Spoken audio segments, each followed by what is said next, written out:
Como você falou, então a galera mais iniciante. Isso. Como é a aula para um iniciante? Isso. Como é a aula de escalada para um iniciante? Eu vou falar bastante da forma com que eu trabalho, né? A gente gosta muito de falar um pouquinho sobre a história, bem brevemente, sobre para onde vem, para onde vai a escalada, de entender um pouquinho por que aquelas coisas estão presas vai na de baixo parede. pra cima, não é? Depende. Ela pode ir lateralmente também. Verdade. Existem desescaladas também em algumas situações. Tudo varia muito. Então, a gente explica muito isso, né? Da questão da diversidade que existe na escalada e principalmente da criatividade, que nada ali é feito para ser exatamente como uma pessoa faz. Então, não existe certo e errado. A gente deixa a pessoa bastante livre e confortável com relação a, tipo, errar é natural e é parte do processo. Se você não errou, significa que você não fez o seu máximo. Então, é importante a pessoa... Né? Uma boa frase. É importante que ela entenda isso para ela não ficar com medo de, sei lá, ser taxada porque caiu ou porque não conseguiu fazer o movimento. Eu gosto muito de misturar os alunos, os graus, né, os graus evolutivos, os níveis deles, né?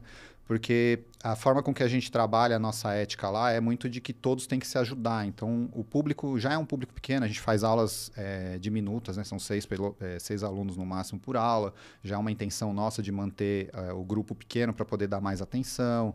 Então, a gente gosta dessas interações, porque muitos dos nossos alunos que são um pouco mais experientes sentem essa necessidade de conversar com os menos experientes e mostrar algumas coisas para eles, ensinar algumas coisas, ou às vezes até pedir ajuda deles para poder realizar alguns processos na escalada. Então, a gente também trabalha com alguns exercícios que fazem essa mistura.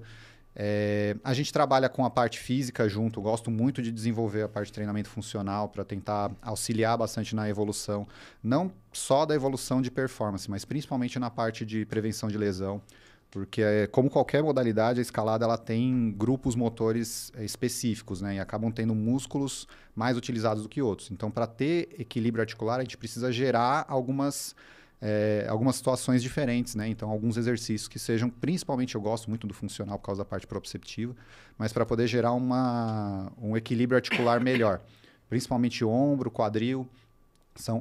né? O ombro é o que mais lesiona na escalada, por incrível que pareça. Todo mundo vai pensar que é dedo, mão, mas a maior lesão pela execução de movimentos, né, é o ombro.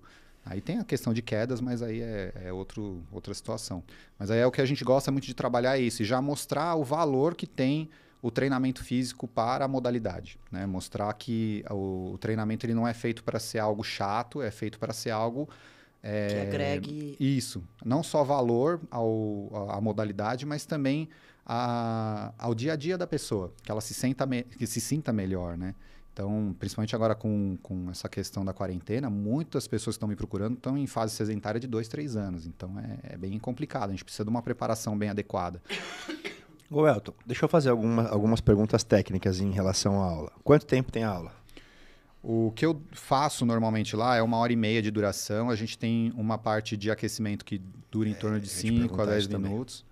E aí, normalmente o aquecimento que é a parte técnica completa, a capivara toda. Sim, O que eu gosto de fazer, assim, eu sigo muito...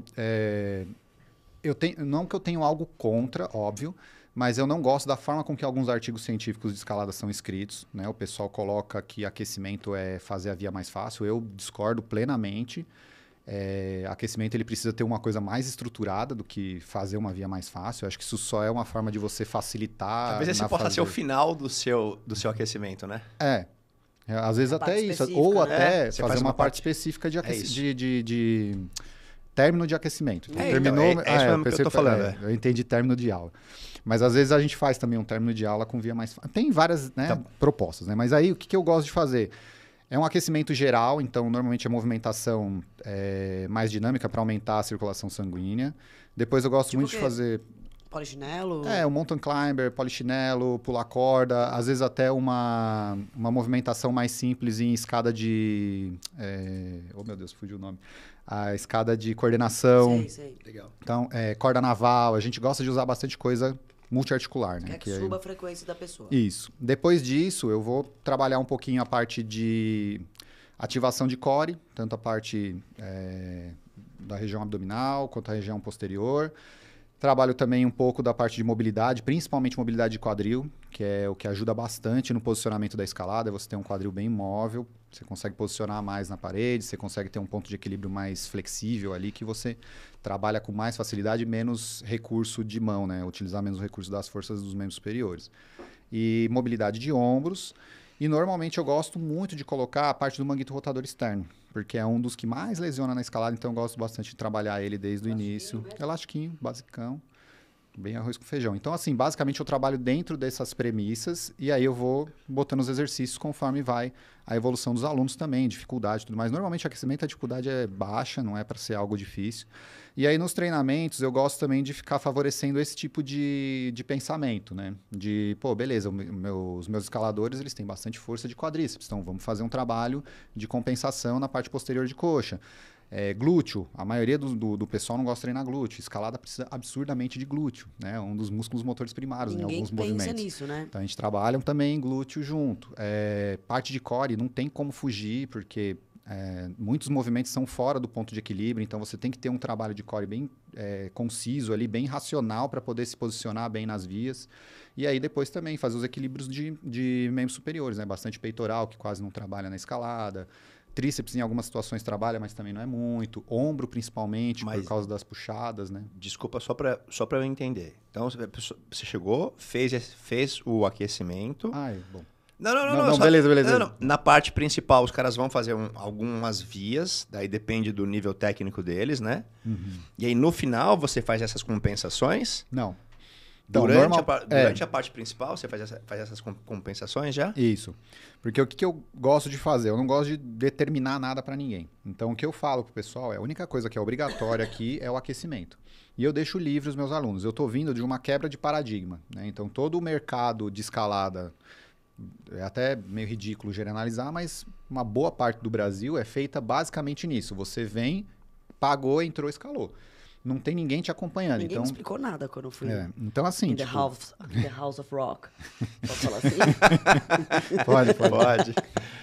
Eu não fico chateado, pode falar.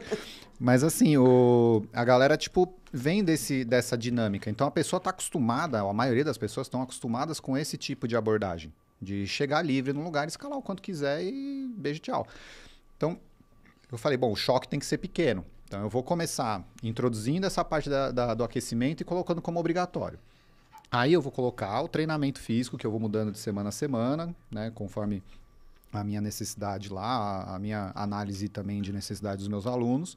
Vou mudando esse treino e vou fazendo o treino o mais dinâmico possível. Eu uso a parede de escalada como ferramenta de treinamento, né? Uma parte da minha parede ela tem as Hs separadas de forma simétrica.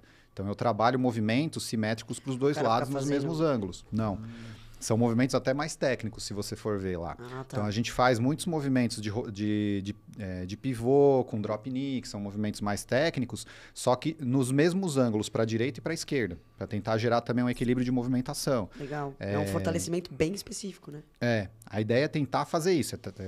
Questão da especificidade, né? Mas assim, não é nada obrigatório. Então, eu tento trabalhar com a parede conciliada com treino funcional. Eu coloquei assim, bem grosseiramente, né? Como que eu trabalho na parte do funcional. Mas eu misturo muito as duas coisas. Para tentar também transformar o funcional em algo mais prazeroso para eles. A maioria vai buscar a escalada porque quer fugir dos padrões de treinamento comum.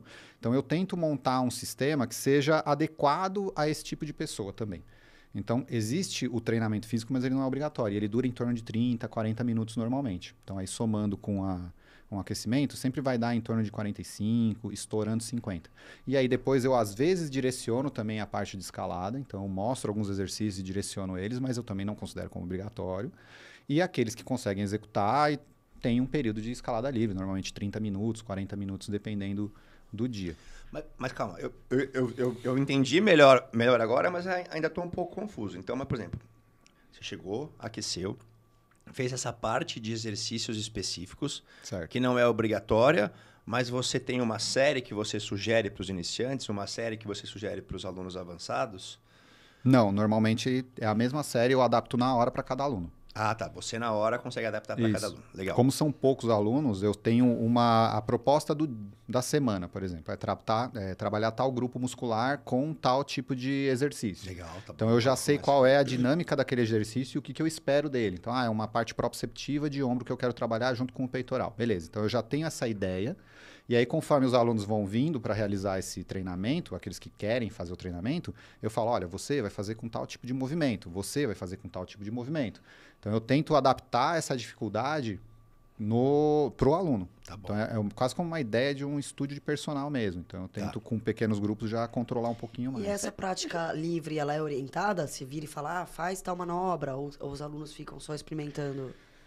Então, varia bastante, assim, normalmente quando são pessoas mais avançadas já, né, ou já tiveram um pouquinho de vivência ali no espaço, a gente deixa um pouco mais livre, mas normalmente a gente está em 2 lá, então um fica mais parte do funcional, o outro fica mais na parede, e a gente vai sempre sugerindo.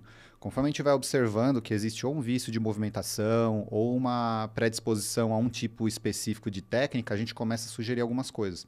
Quando eu vejo que é uma coisa mais global, que eu falo, putz, está todo mundo evoluindo na mesma situação, porque às vezes acontece por causa da setagem, né? De como que a gente montou os problemas. Então, a gente montou os problemas, lá a gente sempre monta pensando em o que eu quero ensinar com esse problema, o que eu quero que o meu aluno aprenda com esse problema. Então, eu desenvolvo lá a movimentação e vou vendo como que eles vão realizando. Se eu vejo que existe uma dificuldade muito grande, eu começo a passar exercícios técnicos para auxiliar a evolução desses movimentos. Se eu vejo que está evoluindo bem, eu só vou ajustando os processos, adaptando outros movimentos e tudo mais. Normalmente a gente deixa mais solto, mas em alguns casos eu gosto até de direcionar. Mas normalmente não é direcionado em cima da movimentação. A movimentação eu gosto muito de usar a parede simétrica para fazer, porque eu gosto de ter os dois lados sempre trabalhados na mesma angulação, com a mesma força. Agora, quando vai na parede, o que eu às vezes sugiro é bastante treinamento de resistência, tendo intervalado de resistência na parede, ou às vezes até uma proposta de aumento de dificuldade para poder gerar um pouquinho de adaptação até psicológica dos alunos. Então, eu vou gerando esse tipo de adaptação de dificuldade mesmo na parede, não tanto técnico. O técnico eu uso o espaço específico nosso lá. Entendi. Ô, Elton, e aí no final, o aluno, eles não têm, por exemplo, um desafio da via? Tipo, o aluno iniciante...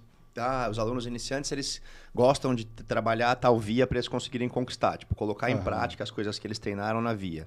E o aluno avançado vai se desafiar fazendo uma via mais difícil?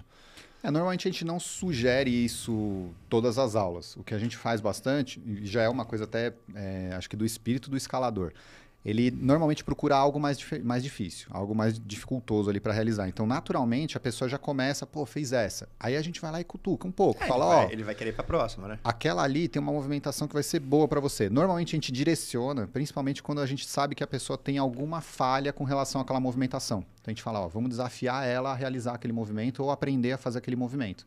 Então, a gente deixa ela um pouco mais solta para ter a adaptação interna mesmo, né? Os feedbacks internos dela funcionarem. Depois a gente começa a oferecer feedback externo, mas só se a pessoa pede também. A gente gosta de deixar a pessoa quebrar a cabeça, que eu acho que a escalada tem um quê de desafio mesmo. Então, ela precisa que você esteja realizando esses feedbacks internos e, conseguindo gerar adaptações junto deles, né? Se adaptar mais à sua resposta aos problemas.